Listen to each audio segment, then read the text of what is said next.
새로운 한 주를 말씀으로 시작합니다. 하나님께서 우리 가운데 임하시고 또한 우리의 희망이 되시며 또한 빛이 되어 주시기를 간절히 구해서 기도하겠습니다. 참 좋으신 하나님, 혼란스러운 세상을 살아가는 우리들이지만 하나님의 뜻 가운데 다시 한번 주님을 바라며 주님의 섭리를 기대합니다. 우리 가운데 임하여 주시고 또 우리로 바로 보게 하시며 하나님의 말씀과 그 뜻을 순종하여 따를 수 있도록 우리를 이끌어 주시옵소서. 예수님 이름으로 기도드립니다. 아멘. 찬송가 70장 함께 부르겠습니다.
나훔 1장 1절서부터 15절 말씀입니다.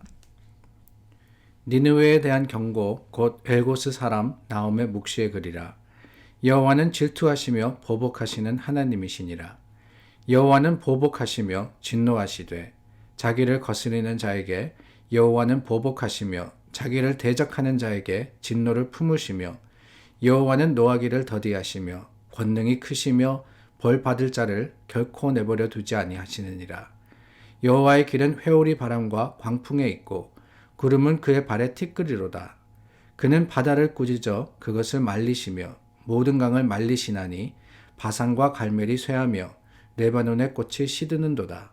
그로 말미암아 산들이 진동하며 작은 산들이 녹고 그 앞에서는 땅 곧 세계와 그 가운데에 있는 모든 것들이 솟아오르는도다. 누가 능히 그의 분노 앞에 서며 누가 능히 그의 진노를 감당하랴. 그의 진노가 불처럼 쏟아지니 그로 말미암아 바위들이 깨지는도다. 여호와는 선하시며 환난 날의 산성이시라. 그는 자기에게 피하는 자들을 아시느니라. 그가 범람하는 물로 그곳을 진멸하시고 자기 대적들을 흑암으로 쫓아내시리라. 너희는 여호와께 대하여 무엇을 꾀하느냐. 그가 온전히 멸하시리니 재난이 다시 일어나지 아니하리라. 가시덤불같이 엉클어졌고 술을 마신 것 같이 취한 그들은 마른 지푸라기 같이 모두 탈 것이거늘 여호와께 악을 꾀하는 한 사람이 너희 중에서 나와서 사악한 것을 권하는도다. 여호와께서 이같이 말씀하시기를 그들이 비록 강하고 많을지라도 반드시 멸절을 당하리니 그가 없어지리라. 내가 전에는 너를 괴롭혔으나 다시는 너를 괴롭히지 아니할 것이라. 이제 내게 지은 그의 멍에를 내가 깨뜨리고 내 결박을 끊으리라. 나 여호와가 내게 대하여 명령하였나니 내 이름이 다시는 전파되지 않을 것이라. 내가 내 신들의 집에서 새긴 우상과 부은 우상을 멸절하며 내 무덤을 준비하리니 이는 내가 쓸모없게 되었음이라. 볼지어다 아름다운 소식을 알리고 화평을 전하는 자의 발이 산 위에 있도다. 유다야 내 절기를 지키고 내 서원을 갚을지어다. 악인이 진멸되었으니 그가 다시는 내 가운데로 통행하지 아니하리로다 하시니라. 요나에 이어서 나훔 선지자의 이야기를 우리가 나누게 됩니다.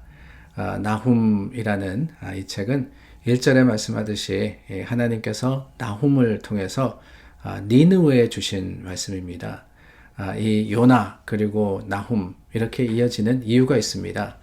공통분모가 있는데 다름이 아니라 니느웨라는 공통분모가 있기 때문에 이 두 책을 매일 성경은 이어서 나누게 하는 겁니다. 니느웨는 우리가 잘 알듯이 아수르의 수도입니다. 이 아수르라는 나라는 다름이 아니라 북이스라엘을 멸망시킨 나라죠. 그리고 이 아수르가 역사적으로 보면은 그 다음에 일어나는 큰 왕국이었던 바벨론에게 무너지고 그 바벨론이 남유다를 멸망시킵니다. 그 이야기, 그 과정 속에서 하나님께서 하신 일들 또 하나님의 역사를 기록을 하고 있는 것이 바로 나훔 책입니다. 하나님의 뜻과 또 하나님의 그 심판을 이야기를 하고 있는 거죠. 요나와 나훔이 이 같은 주제를 가지고 있지만은 같은 대상을 가지고 있지만은 실은 그 내용은 정반대입니다. 요나서에서는 이 하나님께서 니느웨에 대해서 회개를 외치라 하셨을 때 그 메시지를 듣고는 니느웨가 회개를 합니다. 아수르가 회개를 하게 돼요. 그런데 나훔은 요나가 기록된 후 약 150년이 지난 후의 일인데 이 말씀에 보면은 그 톤이 완전히 달라집니다. 하나님께서 이제는 이 아수르에 대해서 그 니느웨에 대해서 회개하라 기회가 있다라는 것이 아니라 그들의 교만과 또한 악행으로 인해서 하나님께서 멸망시킬 것이다 라고 외치라고 하시는 겁니다. 그 이유가 뭐냐 다름이 아닙니다. 하나님께서 회개하라고 했을 때 돌이킨 이 니느웨, 돌이킨 아수르에게 하나님은 기회를 주셨습니다. 뿐만 아니라 그 아수르를 통해서 하나님은 오히려 그들을 하나님의 도구 삼으셔서 이스라엘의 악함, 이스라엘의 그 교만을 벌하십니다. 그러니까 하나님께 쓰임 받은 나라가 되었던 거예요. 근데 문제는 뭐냐? 그 과정 속에서 이 아수르가 교만하게 되는 겁니다. 교만하게 됨으로써 오히려 하나님의 도구임에도 불구하고 마치 자기들의 능력, 자기들이 하는 것과 같은 교만의 모습으로서 설 때 하나님은 그들을 두고 보지 않으셨던 거예요. 오늘 말씀을 읽으면 조금 복잡합니다. 이 12절 말씀서부터 이어지는 말씀 속에서 너희 뭐 이런 말씀이 쭉 나오는데 조금 복잡한 게 왜냐하면은 이 너라는 you라는 단어가 어떨 때는 이스라엘을 의미하고 어떨 때는 니느웨를 의미하기 때문에 우리가 잘 살펴야지만 그 뜻을 제대로 알게 되는데 뭐 여러분들 복잡하게까지 생각하실 필요 없이 간단하게 이야기하자면은 하나님께서 이 아수르와 또 유다를 이 하나님이 통치하신다는 거예요. 하나님께서는 하나님의 백성을 이끄는 그 회개로 이끄는 도구로 아수르를 사용한 것 뿐인데 아수르가 오히려 유다를 비웃고 조롱하고 하나님의 뜻에서 벗어날 때 하나님은 그 사용하신 것을 꺾어버리시는 결과로서 그들을 심판하시는 겁니다. 그러고 보면은 오늘 말씀 속에서 우리도 교훈을 얻지 않나 하는 생각이 들어요. 하나님은 모든 세상을 다스리신 하나님이시기 때문에 하나님의 손에 들려진 자는 주님의 뜻대로 행하는 것이 책임입니다. 그런데 그 사람이 어느 순간에 내가 했다. 이거는 나의 힘이다. 내가 이룬 것이다. 라고 생각을 하게 되면은 어떻게 되겠어요? 그 교만을 하나님이 두고 보십니까? 그렇지 않으시다는 거예요. 하나님이 가장 싫어하는 것 중에 하나가 교만입니다. 교만. 왜 교만이냐? 다름이 아니죠. 교만해지면은 하나님을 부정하게 됩니다. 하나님께서 하신 것을 인정하지 않게 돼요. 그리고는 모든 크레딧을 자기가 가져가게 됩니다. 결국에는 그게 뭐냐? 결국에는 그것은 하나님을 인정하지 않음, 하나님이 없다고 하는 무신론과 같아지는 것이기 때문에 하나님은 그 교만을 두고 보지 않으시는 겁니다.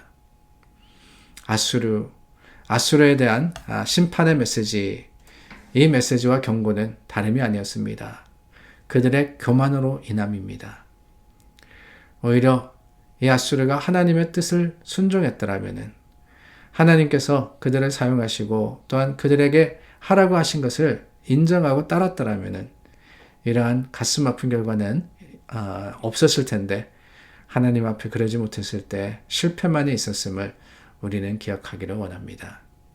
사랑하는 여러분, 그렇습니다. 하나님의 뜻은 우리의 생각과 다를 때가 많습니다. 물론 같을 때는 감사가 돼요. 그러나 다를 때 어떻게 하느냐? 이게 사실은 더 중요하지 않겠습니까? 하나님의 뜻이 무엇이라면 그 뜻이 비록 우리의 생각과 우리의 판단과 내가 원하는 것과 다르다 할지라도 하나님께서 명령하시면 그 명령대로 순종하고 그 가운데 겸손으로 서는 것이 우리 믿는 사람들의 책임입니다. 그러므로 여러분, 하나님 뜻을 따르십시오.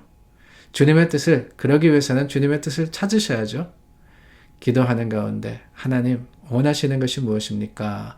찾아가시고 또한 하나님의 말씀이 임하는 그곳에 주님의 말씀에 대한 순종과 또한 열심히 주님을 향하는 아름다운 드림이 될 수 있기를 예수님의 이름으로 간절히 축원합니다.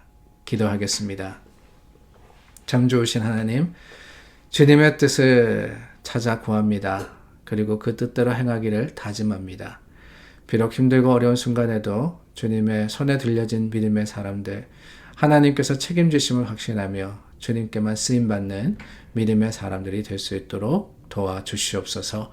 예수님 이름으로 기도드립니다. 아멘.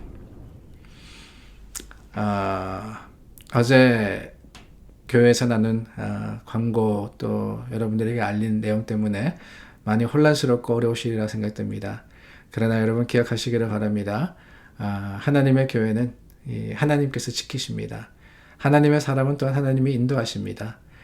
그 뜻과 하나님 계획에 순종하는 것이 주님을 향한 아름다운 드림이자 또한 믿음입니다. 그러므로 여러분 교회를 위해서 계속해서 기도해 주시고 저를 위해서 기도해 주시고 하나님의 교회와 또한 하나님의 사람들이 우리 참 믿음으로써 주님 오시는 그날까지 주님 앞에 신실할 수 있도록 계속해서 중보해 주시기를 부탁을 드립니다. 기도하겠습니다.